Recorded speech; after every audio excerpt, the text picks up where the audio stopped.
isa pong pagbati po mula po sa AGMC. Ito po si Pastora Mary Jane. Minsan po, salamat po sa Panginoon sa isang bagong umaga na ipinagkaloob niya sa atin, na minsan pa tayo po ay makakaranas ng iba yung biyaya, pagpapala, kabutihan, pagmamahal ng Diyos sa umagang ito, sa araw na ito. So, itaas po natin sa Panginoon ang gawain ito. Shall we pray and lift up this program to our loving Father? Let's pray together.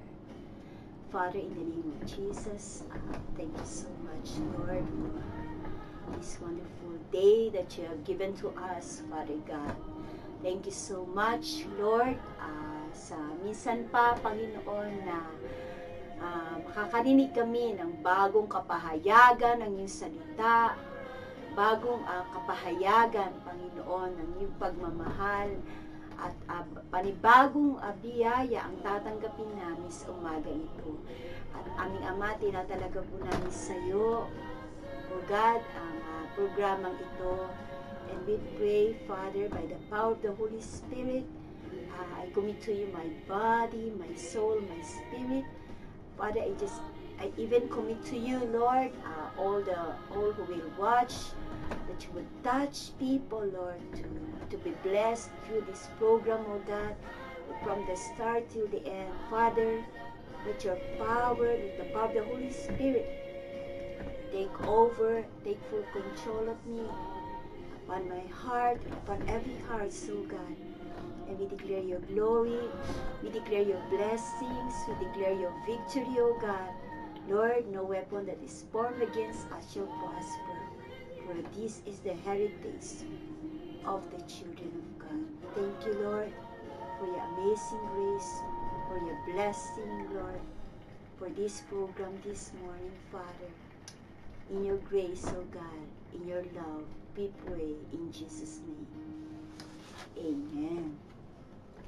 So, if you have your Bibles with you, kung meron po kayong mga Biblia, nais ko po na buksan niyo po sa Romans chapter 8, beginning verse 35.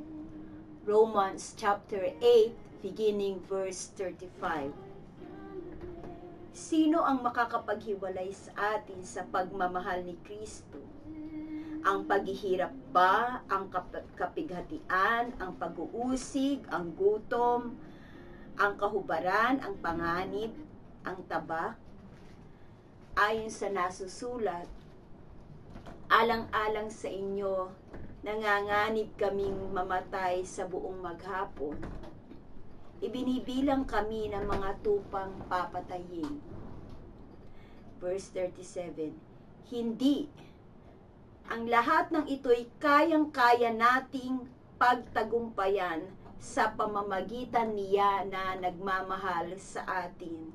Sapagkat natitiyak kong ang kamatayan, ang buhay, ang anghel, ang pamunuan, ang mga bagay sa kasalukuyan, ang mga bagay sa darating, ang mga kapangyarihan, ang kataasan, ang kalaliman, o ang alinmang nilalang ay hindi makakapaghiwalay sa atin sa pag-ibig ng Diyos, pag-ibig na ipinadama niya sa atin sa pamamagitan ni Kristo Jesus na ating Panginoon. So, napakasarap pong damhin ang mga salitang ito ng Panginoon, no? Na wala daw pong makakapaghiwalay sa atin sa pag-ibig ng Diyos na ipinadama niya sa pamamagitan ng ating Panginoong Jesucristo. So, ngayon pong umaga, ang topic po natin is God's love for me is perfect and eternal. God's love for me is perfect and eternal. Ang pag-ibig ng Diyos sa akin ay perpekto at walang hanggan. Hallelujah. Alam niyo po, napakahalaga po na meron po tayong tamang paniniwala patungkol po sa Diyos. No? What do you believe about God?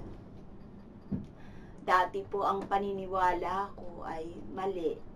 Dati po ang sandigan o pundasyon ng aking paniniwala patungkol po sa katangian ng Diyos ay mali. Dati po ang pagkakilala ko, bagamat alam ko na ang Diyos ay pag-ibig, ang pagkakakilala ko po sa Diyos ay dahil siya po ay, bagamat siya Diyos ng pag-ibig, siya po ay Diyos na banal, Diyos na matuwid. At dahil siya ay banal at matuwid, kailangan sundin ko ang lahat ng kanyang utos upang ako ay pumunta sa langit. No, na matatanggap ko, ako'y tatanggapin ng Diyos, ako'y tatanggapin sa kalangitan, magmamana ako ng buhay na walang hanggan, matatanggap ko ang lahat ng biyaya ng Diyos kung ako ay susunod sa kanyang mga banal na kautusan. Yan po ang dati kong paniniwala. So, magmula po at the age of 10, no, napasok po ako sa isang reliyon na ang paniniwala po ay na kailangan kong sundin ang lahat ng utos. Kailangan kong masunod ang lahat ng utos ng Diyos para ako'y maging katanggap-tanggap sa Diyos. Na kailangan kong masunod ang lahat, ang mga banal na utos ng Diyos upang ako'y tanggapin sa langit. So, sa mura pong edad na 10 taon hanggang 16 na taon, na yun po yung naituro po sa aking pananampalataya. No? So, kaya sa murang edad po ay talaga pong nagsisikap po ako. Nagsisikap po ako ng buong puso, ng buong isip na matupad ko yung hanggat maaari sa aking makakaya ang mga utos ng Diyos. Hanggang sa at the age of 19 po ay dinala ako ng Panginoon sa katotohanan na ang Diyos po ay pag-ibig. No? Na binigay niya ang kanyang anak, yung John 3:16, no, na kaya na lamang ang pag-ibig ng Diyos na binigay niya ang kanyang anak, ang sino mang sumampalataya ay hindi mapahamak bagkus magkaroon ng buhay na wala. Nabuksan po ang aking puso.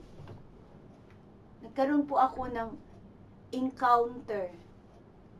Nabuksan po aking puso, ang aking kaisipan, na ang Diyos po ay pag-ibig.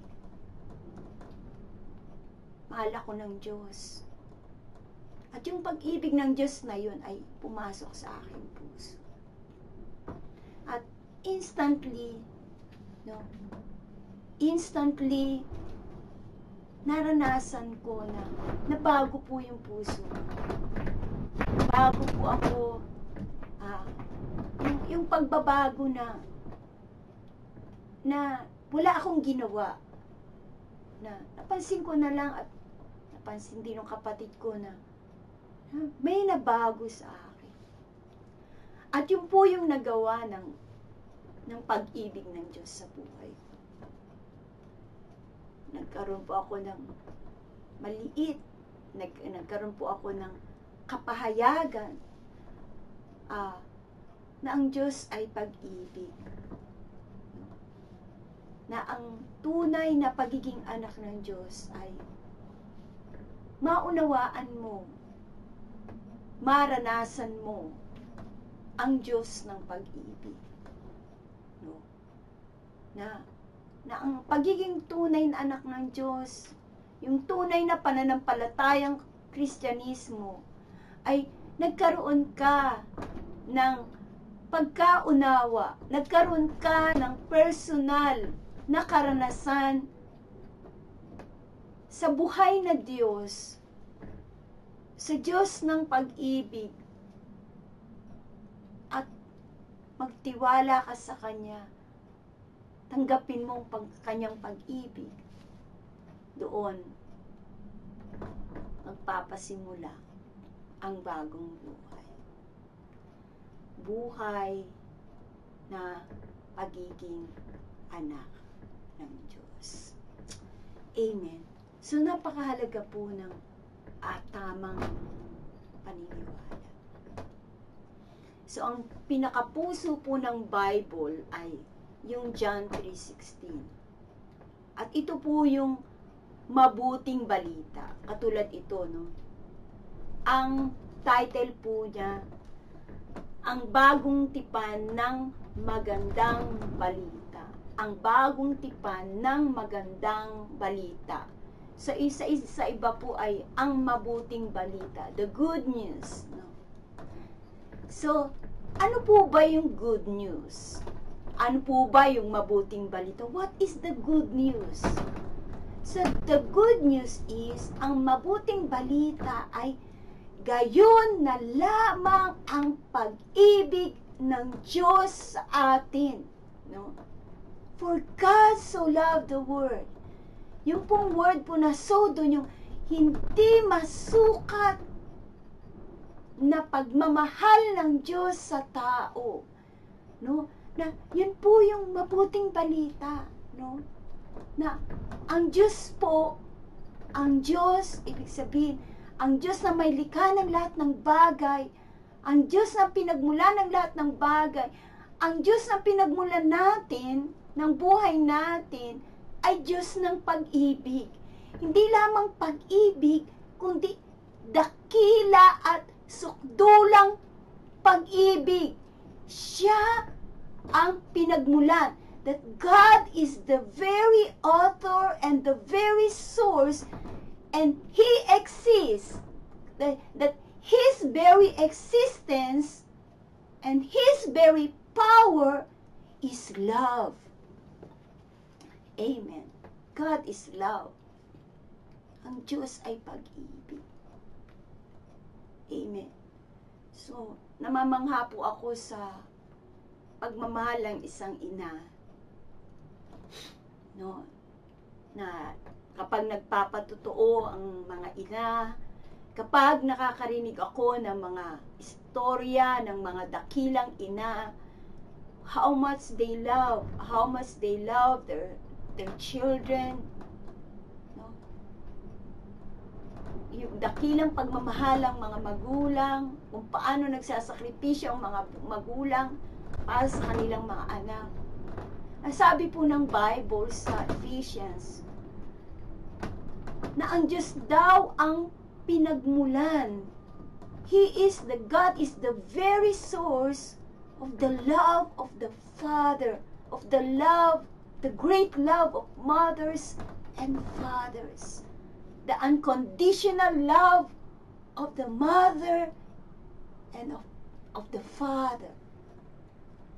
At yun po ay glimpse lamang po, isa pong maliit na bahagi ng pagpapadama, pagpapakita ng dakilang pagmamahal ng Diyos. Kaya po ito po yung sandigan ng ating pananampalataya, yung mabuting balita. Na napakahalaga po na ang sandigan, ang pundasyon ng ating pananampalataya ay doon sa mabuting balita. The good news about the amazing, the great, eternal love of God towards us sinners. Ito po yung pundasyon. Ito po yung maging pundasyon ng ating pananampalataya.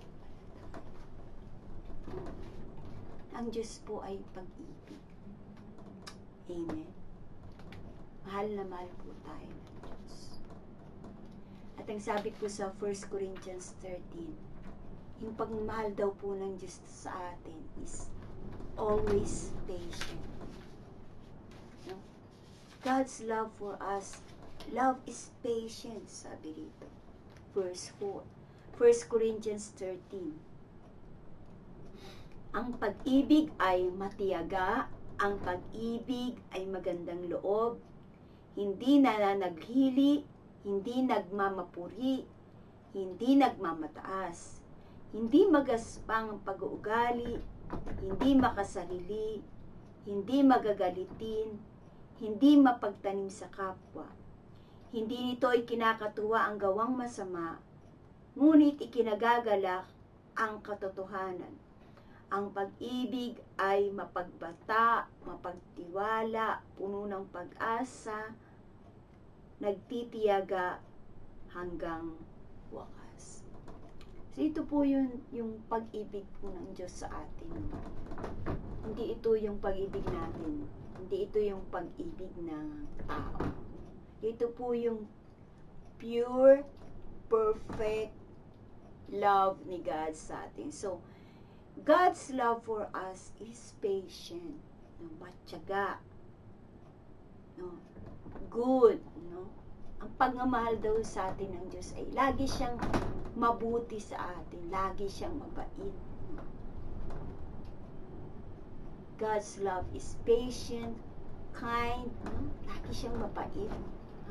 Ang pag-ibig ng Diyos sa atin, laging mabait. Amen? Hindi daw siya boastful, hindi siya nagyayabang, hindi siya nagmamataas. No, hindi siya makasarili. Hindi magagalitin. So, ang pagmamahal ng Diyos po sa atin na pag tayo po'y nagkamali, ay hindi sabi ng Bible, ang katangian po ng Diyos, He is slow to anger. Hindi siya kagad magagalit sa atin. At hindi siya mapagtanim. No? He does not keep records of wrong.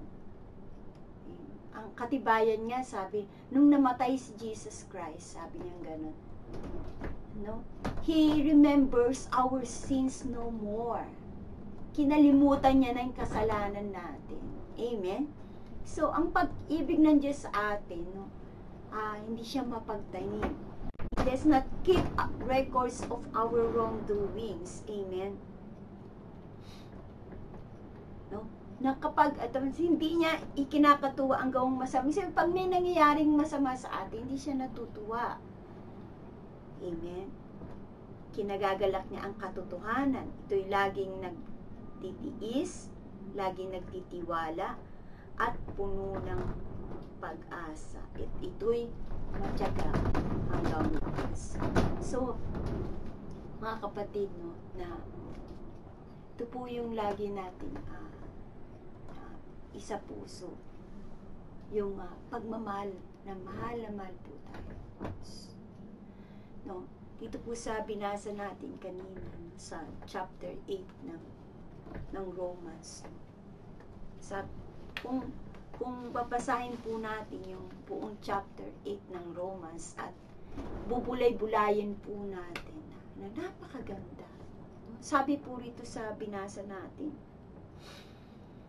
sabi niya, sa verse 34, sino ang makakapaghiwalay sa atin sa pag-ibig ng Diyos na ipinadama niya sa pamamagitan ni Kristo? Amen. So, sino daw makakapaghiwalay sa atin? Sabi, ang paghirap pa? Amen. So, sinamarize niya sa 37, hindi. Ang lahat ng ito'y kayang-kaya nating pagtagumpayan sa pamamagitan niya na nagmamahal sa atin. So, sinasabi rito na walang makakapaghiwalay sa atin sa pagmamahal ng Diyos. Hindi ating mga alalahanin, hindi ating mga takot. No? So, wala daw makakapaghiwalay sa atin sa pagmamahal ng Diyos na ipinadama niya sa pamagitan ng Panginoong Yesus. So, bagkus, ang lahat ng bagay daw na ito ay kayang-kaya nating pagtagumpayan sa pamamagitan niya na nagmamalas. Yung sabihin, yung pagmamahal ng Diyos sa atin. Dahil sa pagmamahal ng Diyos sa atin, no, lahat po lahat ng mga problema, kahirapan, mapapagtagumpayan natin. Dahil sa pagmamahal niya sa atin. No? Sabi po dito sa 38, sapagkat natitiyak kong ang kamatayan, ang buhay, no? So, walang anumang bagay o walang sino man ang makakapaghiwalay sa atin sa pag-ibig ng Diyos. So, gaano po kahalaga itong mga pangakong ito ng Diyos sa atin, no? Na, sabi niya sa verse 1, there is no more condemnation. Hindi nahahatulan. Hindi nahahatulan. Hindi na tayo hahatulan ng Diyos ayon sa ating mga nagawang kasalanan. Sa lahat ng nakipag-isa kay Kristo. Sa lahat ng taong nagtiwala, naniwala sa dakilang pag-ibig ng Diyos na ipinadama niya nang sinugo niya ang kanyang pinakamamahal na anak, mamatay sa krus sa ikapagpapatawad ng ating mga kasalanan. Amen. So, kapag ang ating pagtitiwala, ang pundasyon ng ating puso, ang paniniwala natin ay nakatuon doon sa pagmamahal ng Diyos sa atin, doon sa perfect love ng Diyos sa atin, yung eternal love ng Diyos sa atin, no? Na yung pagmamahal niya doon sa atin, no? Hindi niya tayo hihiwalayan.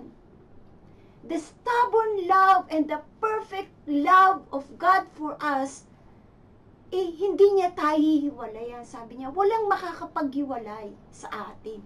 Hindi yung ating mga takot, hindi yung ating mga alalahanin, hindi yung mga demonyo, walang sino man, walang anumang bagay ang makakapaghiwalay sa atin sa pag-ibig ng Diyos. Kaya ang sabing ganun, lahat ng bagay na ito ay mapapagtagumpayan natin dahil kay Kristo na nagmamahal sa atin. Amen? No? Alam niyo po, yung pala yung ibig sabihin ng nabubuhay sa Espiritu. May sabi, live by the Spirit. Yung mabuhay tayo na nagtitiwala sa dakilang pagmamahal ng Diyos. So, living in the Spirit is living fully trusting, fully convinced of the perfect, unconditional, unfailing, great, and everlasting love of God for us. Amen? Amen? So, babasahin po natin yung buong chapter 8, sabi sa verse 3, ginawa ng Diyos ang hindi nagawa ng kautusan dahil sa likas na kahinaan ng tao. Sinugo niya ang kanyang anak upang maging handog para sa kasalanan at dahil dito, hinatulan niya ang kasalanan. So, hinatulan na yung kasalanan. Ibig sabihin, hinatulan na yung kasalanan. Ibig sabihin, yung kasalanan ng lahat ng sanlibutan, may hatol na. Ano yung hatol na? Bayad na ang kasalanan. Hallelujah. Ganun yung pagmamahal sa atin ng Diyos. No? Mapapahamak tayo. Lahat ng tao mapapahamak. Kasi sabi ng Romans chapter 5, verse 12, no? Dahil sa kasalanan ni Adan, lahat ng tao ay naging makasalanan. At dahil lahat ng tao ay makasalanan, no? Walang matuwid, wala kahit isa. Romans chapter 3, verse 9 and 10.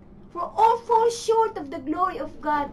Walang nakaabot sa kaluwal, walang nakasunod sa standard ng Diyos. Lahat ng tao ay makasalanan. Dahil sa kasalanan ng isang tao, dumaloy sa dugo ng lahat ng tao ang dugong makasalanan, at dahil doon, ang hatol po doon ay impyerno. Lahat tayo pupunta ng impyerno. Lahat ng tao ay napa sa ilalim ng kamandag ng kasalanan, at ang tao po ay napa sa ilalim sa kamay ng dyablo. Amen. Pero sabi ko, dahil sa dakila, no? For God so loved the world. Dahil sa di masukat na pagmamahal ng Diyos sa atin, Because of God's great love for us, sinugo niya raw po yung kanyang anak. At nung namatay si Jesus, hinatulan ng Diyos ang kasalanan. Ano yung hatol sa kasalanan? Na yung kasalanan ng lahat ng tao ay bayad na. Amen? Na si Jesus, yung umako sa kaparusahan. Yung hatol sa lahat ng taong makasalanan, si Jesus na ang umako. At nung namatay si Jesus, meron ng hatol. There is already a judgment. Ano yung hatol? Ang hatol ng Diyos sa kasalanan, ang kasalanan ay bayad na. Ganun ang pagmamahal ng Diyos sa atin. Amen. Kaya good news. Kaya sabi ng Panginoon, ipangaral nyo ang mabuting balita sa buong mundo. Ano yung mabuting balita? Meron ng hatol sa kasalanan. Yung lahat ng kasalanan natin, hinatulan na ng Diyos. Ano yung hatol? Binayaran ko na aking buhay.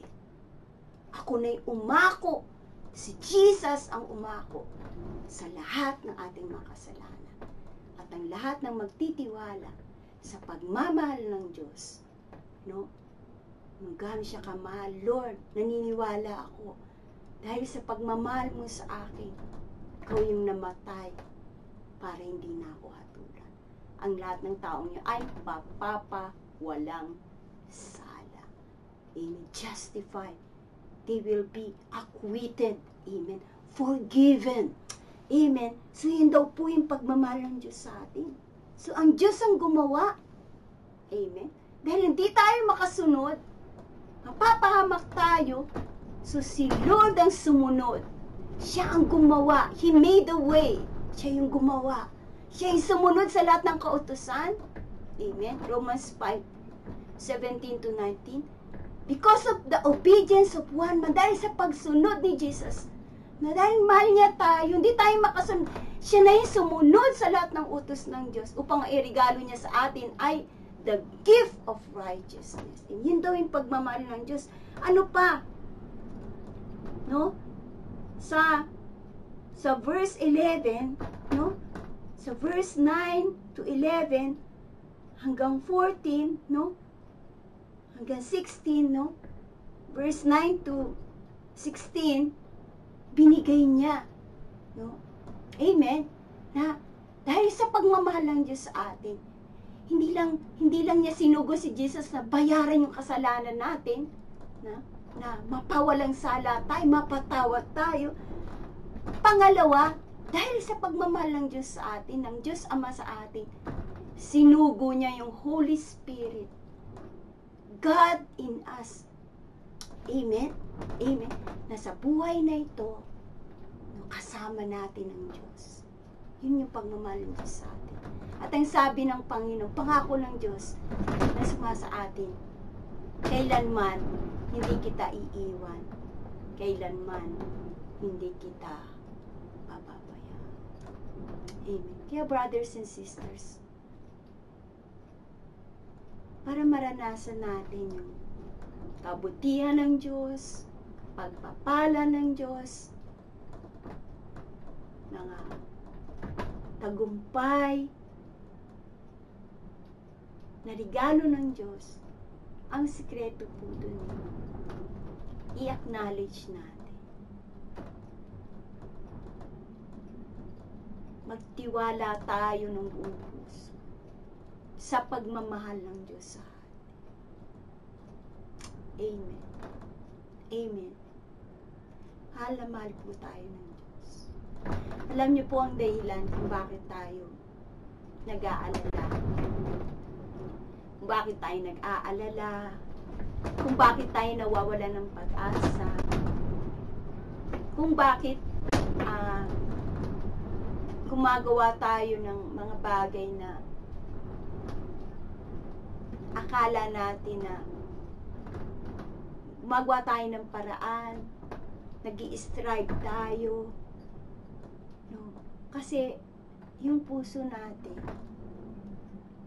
ang pundasyon niya, hindi siya nakapundasyon na buo, na fully convinced sa pagmamahal ng Panginoon.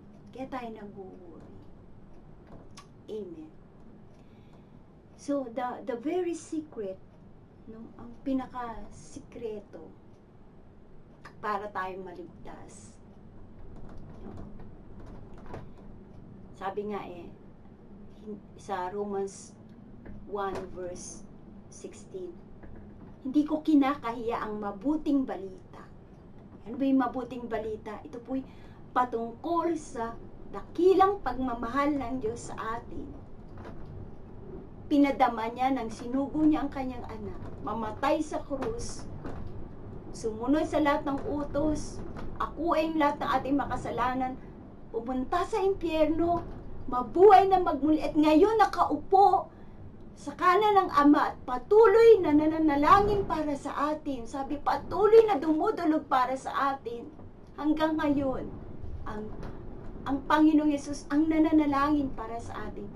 Na kapag ang puso natin, itinuon natin doon that our hearts are fully convinced na mahal tayo ng Diyos, hindi niya tayo pababayaan, that His love for us is perfect, na kailanman hindi tayo mapapaiwalay sa pagmamahal ng Panginoon.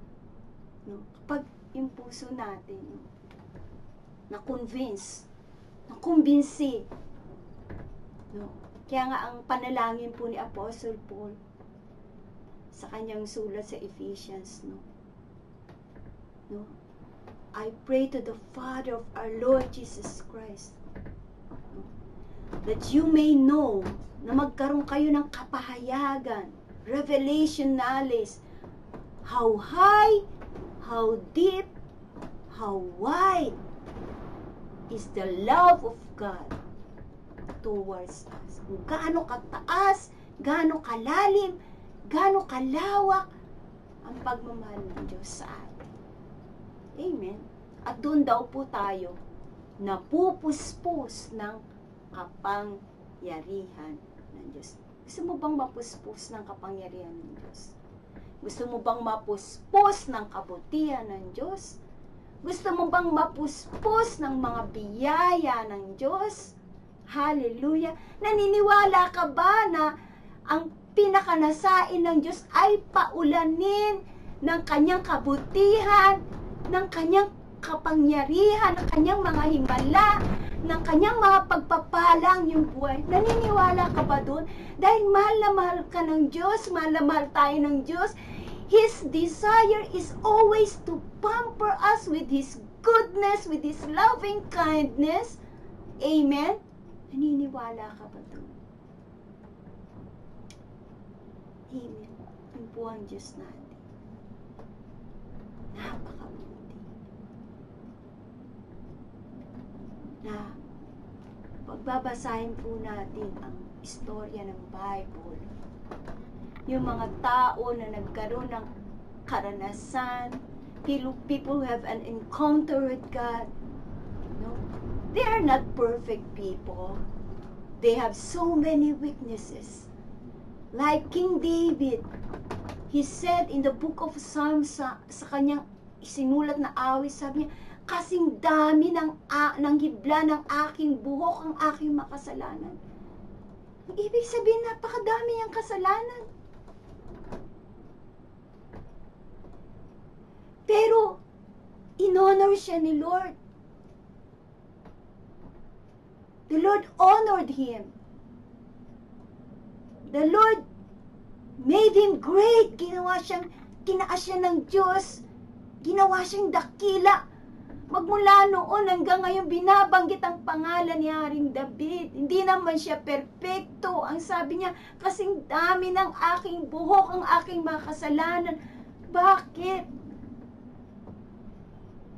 Kasi, nagtiwala siya. His heart was fully convinced of the great love of God for him.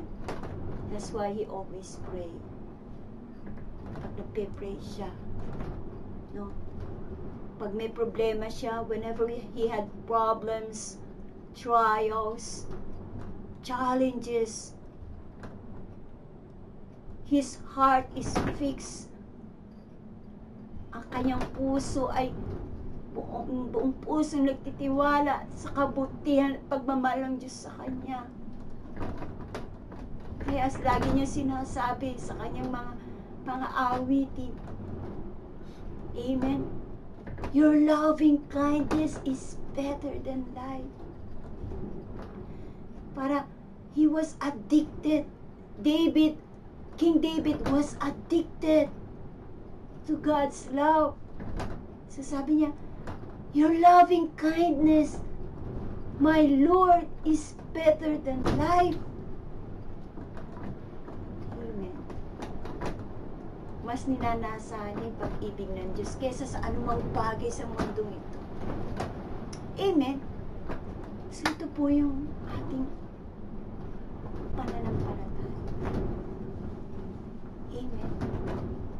Ito po yung maging pundasyon ng ating pananampalataya. Kahit nagkakasala tayo minsan, kapag tinuon mo ang puso mo sa krus, ang krus ay pagpapahayag ng dakilang pagmamahal sa iyo ng Diyos. The cross is the symbol of the great love of God for us sinners.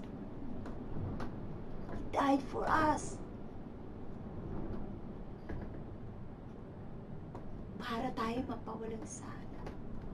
He took the penalty of the sins of the whole world so that we would be forgiven, we would be redeemed, we would be reconciled to God, we would become children of God. Ginawa lahat ng Diyos yun because of love. All for the glory of love. All for love. Kung tayo kamalapang. Kaya kapatid, sa umagang ito, kung nagsistruggle ka, isa lang po ang dahilan niya. Nag-struggles tayo, nag-worry tayo, nag-strive tayo, nawawala yung ating contentment, satisfaction, peace, joy, inspiration, hope, nawawala yun. Isa lang yung pong dahilan. There is only one reason why we lose the peace, the hope, the joy, is because we have forgotten of God's love, great love for us. We have forgotten na yung puso natin ay nawala na. O kung di man nawala ay ang puso natin ay hindi na siya fully convinced sa dakilang pagmamahal ng Diyos sa atin. Amen. Handa natin lagi mahal tayo. God's love for us is perfect, pure, unconditional, and eternal. Kung nagtiwala ka sa pagmamahal ng Diyos, na pinadama niya doon sa krus, kung nagtiwala ka na, mahal ako ni Lord, Lord, alam ko mahal mo ko, namatay ka para sa akin sa krus, at dahil sa iyong kamatayan, ako'y naging anak mo. Ang pag-ibig ng Diyos nasa iyo. Nasa iyo si Jesus. What we need is restoration manumbalik. Manumbalik yung first love. Amen. Christianity, true Christianity, genuine Christianity is about heart belief, pagtitiwala. Titiwala tayo sa pagmamahal niya.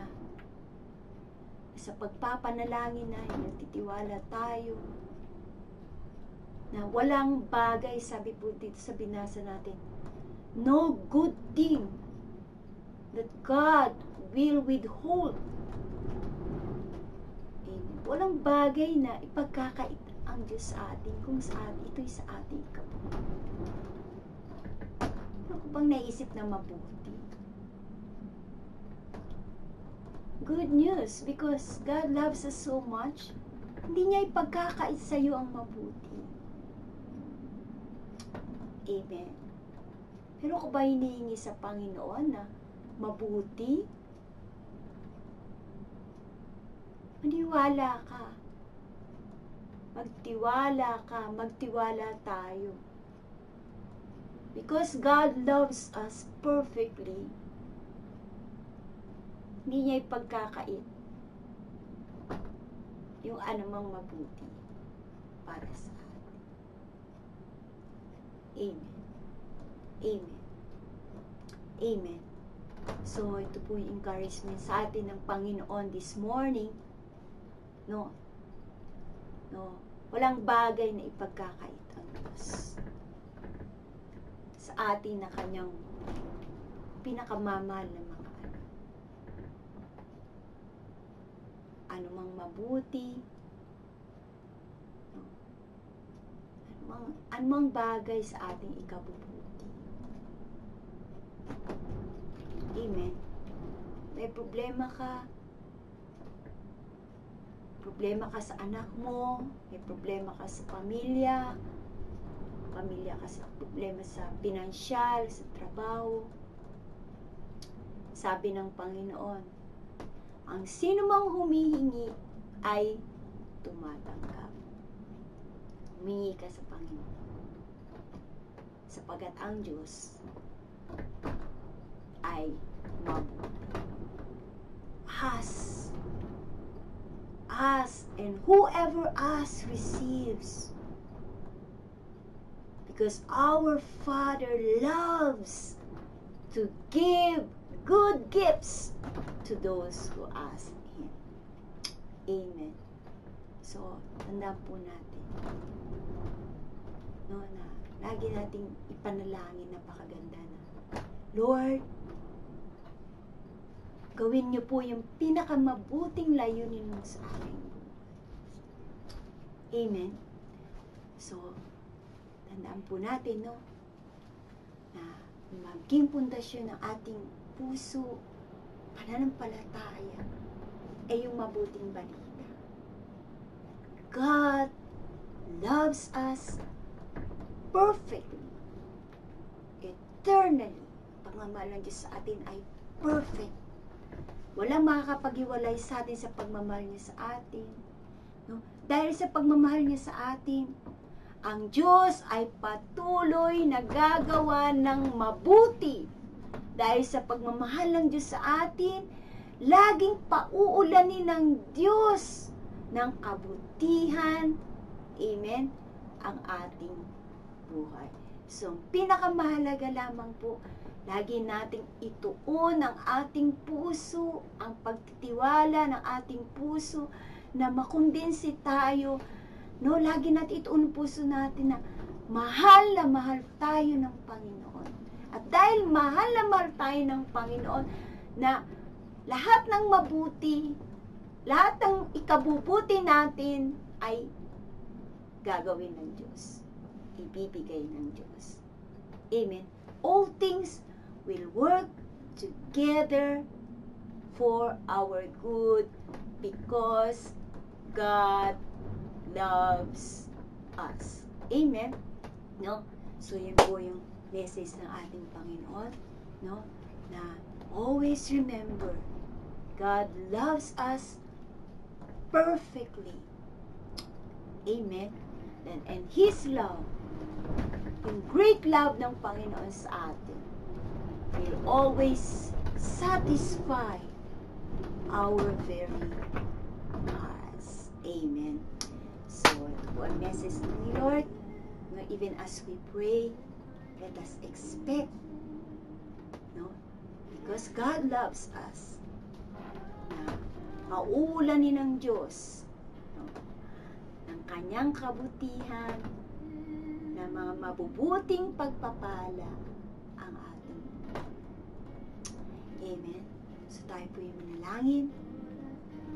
Ay, panalangin po natin patuloy ang ating mga kapatiran sa Amazing Grace Mission Church International dito po sa Japan, sa kagawain sa Okazaki, sa Toyota, sa Miyoshi, sa buong Japan, mga kapatiran natin sa Chita, sa Handa, sa Togo, sa lahat po ng bahagi, Ishikawa-kin, sa Yokohama, sa Chiba, sa lahat po mga kapatiran natin, no? Lahat ng mga mananampalataya dito sa Japan at sa Pilipinas, sa buong mundo. Ipag-pray po natin sa araw na ito na paulanin ng Diyos ang kanyang kabutihan, ng kanyang mga magpapala ang buhay sa buhay ng kanyang mga anak at ng kanyang so, tayo po'y manalangin. Let's pray. Father, in the name of Jesus, we are so thankful for the new life, for the new grace of God. We are so thankful, Lord, na kami po ay mga anak mo, O God. We are your beloved children. That whatsoever we ask in your name, Lord, you will do it. For it is your joy, it is your delight, O God, to pamper our lives with your love, with your goodness, with your blessings. Thank you, Lord. Salamat po sa opportunity na maipanalangin namin ang bawat kapatiran, Panginoon. Father, in the name of Jesus, we pray for our brothers and sisters at AGMC Mission Church International in Japan and in the Philippines. Father, thank you. By the power of the Holy Spirit, Father, we commit to you, Lord. We commit to you, Lord, the lives of all our brothers and sisters at AGMC and in every churches all over the world. Father, we pray as you promise, O God, you yourself, Holy Spirit, you be the one to guide your people. Lord, you will be the one to teach your people. That you will be the one to protect your people from all evil. Lord, you would protect your people and save your people from all the lies, the deceptions, and the temptations of the enemy. Father, that we ask, O God, as you promise, that all things will work together for the good of your beloved children, physically, in their physical, in their soul, Lord, in their spirit, and even in every circumstances. Father, Lord, thank you, Lord, for your promise that all things, Lord, according to your good will, all things will work together for the good of your beloved children, O God. Father, that you would direct our hearts, that you would direct our lives, the lives of your people, Lord, into your perfect will. Lord, that this day, that they would realize, Lord, na makita ng mga anak mo, maranasan ng mga anak mo, minsan pa, Panginoon, ang iyong kabutihan, ang iyong pagliligtas, ang iyong gabay, ang iyong kalakasan, ang iyong pagpapala, Panginoon, sa araw na ito. Aming Ama, salamat po ng marami, Lord. Salamat po, Lord, sa pagmamahal mo sa amin, Lord. Lagi mo kaming gagabayan. Lagi mo kaming tuturuan, Panginoon. Salamat po, Banal na Espiritu Santo. Lord, salamat po, aming Ama. Salamat sa pagmamahal mo, Lord. Pinagtitiwala po namin ang lahat ng iyong mga anak sa pagdakilang pagmamahal mo, Panginoon. Lord, pinagtitiwala po namin ang anumang dinaraanan ng iyong mga anak, anumang sitwasyon, anumang pagsubok, Panginoon. Lord, hallelujah sa iyong pagmamahal. Buong puso, nagtitiwala, Lord, na ikaw patuloy, Lord, na magliligtas, maggagabay, magpapala sa iyong pinakamamahal ng mga anak. Salamat po, aming Ama. Ganun din po, ikakatiwala namin sa pagmamahal mo, Lord, ang bansang Japan. Aming Ama, Lord, salamat, Lord. Ikaw patuloy na gumagawa ng mabuti sa bansang ito. Lord, salamat, Panginoon. Lord, na meron kang mga tao, maganda yung ginagawa mo, Panginoon. Patuloy kang gumagawa, Panginoon, upang, Lord, ang bansang ito, Lord, na minamahal mo ay makakilala sa iyo, Panginoon. Lord, in the name of Jesus, Father, bless this nation, oh God. In your love, bless this nation. Bless the more than 130 million, Lord, na nakatira sa bansang ito. Father, in your love, Lord, thank you, Lord. Bless our nation. Bless all the nations of the world. Father, thank you. In your great love, Lord, in your power, in your grace, we commit the whole world, O God. Let your good, pleasing, and perfect will be done sa lahat po ng tao, sa lahat ng dako, sa lahat ng bagay. Aming Ama, salamat po. Thank you for the answered prayers. Thank you, Lord, for your amazing blessings, for your amazing goodness, for your amazing miracles, for your amazing wisdom, for your amazing, hallelujah, strength, Lord, and grace na minsan pa ipapamalas mo, ipaparanas mo sa iyong mga anak sa araw na ito. Thank you, Lord. Thank you for your great love. Thank you for your goodness. We give you all the praise. In the name of Jesus. Amen. So maraming salamat po sa bawat isa na nakikisa po at sa programang ito sa pananalangin. So this morning, this morning, let us expect amazing goodness, amazing blessings ni Lord sa buhay natin, sapagkat mahal na mahal po tayo ng Panginoon. Tuon lang po natin lagi ang puso natin how much God loves us. Sa great love ng Panginoon sa atin, mapupuspus tayo ng kanyang kabutihan. So minsan pa po, isa pong mapiyayang umaga, mapiyayang araw, a blessed day to each and every one. Pastora Mary Jane po.